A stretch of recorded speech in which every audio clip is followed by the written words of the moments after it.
आखिर क्या थी महात्मा विदुर की वो अंतिम इच्छा, जिसे क्या श्री कृष्ण ने उनकी मृत्यु से पहले पूरा किया था। दोस्तों, मैं आपका दोस्त अंकित पुरोहित, तो चलिए स्टार्ट करते हैं ज्ञान की बात।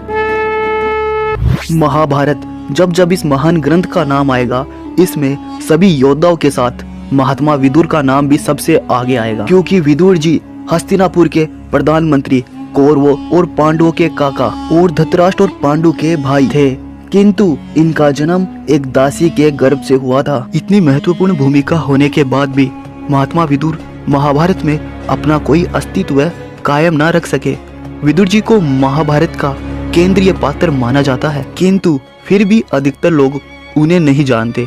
केवल उनकी पहचान हस्तिनापुर के प्रधानमंत्री के रूप में ही रखी जाती है।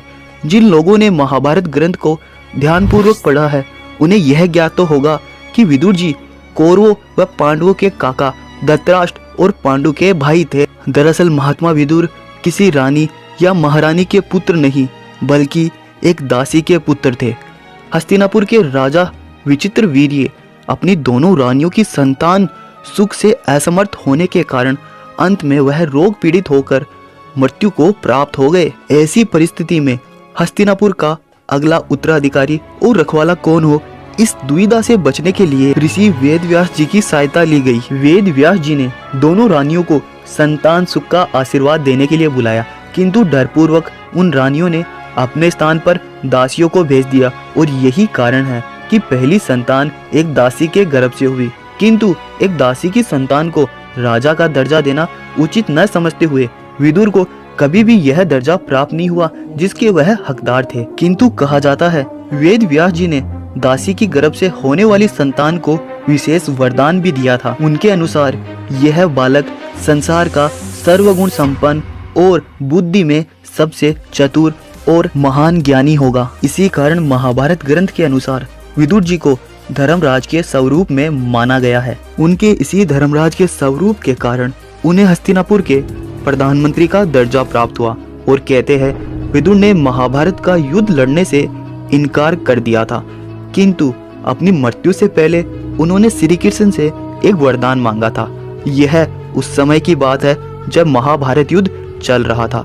उस समय विदुर श्री कृष्ण के पास गए और उनसे निवेदन किया कि वह उनकी अंतिम इच्छा को सुने और उसे पूरा करे। विदुर ने कहा, हे प्रभु, मैं धरती पर इतना प्रलयंकारी युद्ध देखकर बहुत ही आत्मग्लानिता को अनुभव कर रहा हूँ। मैं अपनी मृत्यु के बाद अपने शरीर का एक भी अंश धरती पर नहीं छोड़ना चाहता। इसीलिए मेरा आपसे निवेदन है कि मृत्यु होने के बाद मेरे शरीर को न तो जलाया जाए, न दफनाया जाए, और न ही जल में प्रवाहित किया जाए। तब श्री कृष्ण ने विदुर से पूछा, आखिर आप क्या चाहते हैं?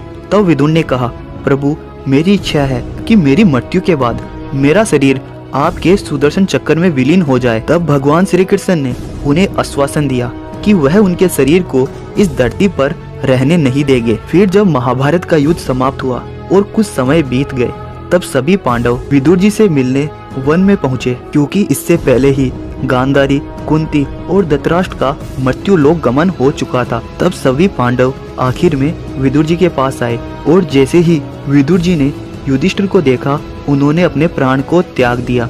कहा जाता है यह भगवान श्री कृष्ण की ही लीला थी, क्योंकि महाभारत के अनुसार धर्मराज युधिष्ठिर और महात्मा विदुर दोनों ही धर्मराज स्वरूप थे। इसीलिए महात्मा विदुर की आत्मा धर्मराज युधिष्ठिर में ही समाहित हो गई। किंतु धर्मराज युधिष्ठिर के लिए यह सभी असमंजस था। आखिर ऐसा क्या हुआ, यह जानने के लिए वह श्री कृष्ण के पास जाते हैं, और श्री कृष्ण उन्हें समझाते हुए कहते हैं कि महात्मा विदुर ने मुझसे वचन मांगा था कि उनके शरीर का एक भी अंश धरती पर न रहे। इसीलिए उनकी आत्मा पुनः आप में ही समाहित हो गई, क्योंकि आप और महात्मा विदुर दोनों धर्मराज के अंश थे। अब बचा उनका शरीर, जिसे मैं अपने सुदर्शन चक्र में समाहित कर लूंगा। तो दोस्तों, इस प्रकार भगवान श्री कृष्ण ने महात्मा विदुर की अंतिम इच्छा को पूरा किया। अगर आपको हमारी वीडियो पसंद आई तो वीडियो को लाइक, शेयर और चैनल को अभी तक सब्सक्राइब नहीं किया तो जरूर करें, और कमेंट में जय श्री कृष्णा लिखना ना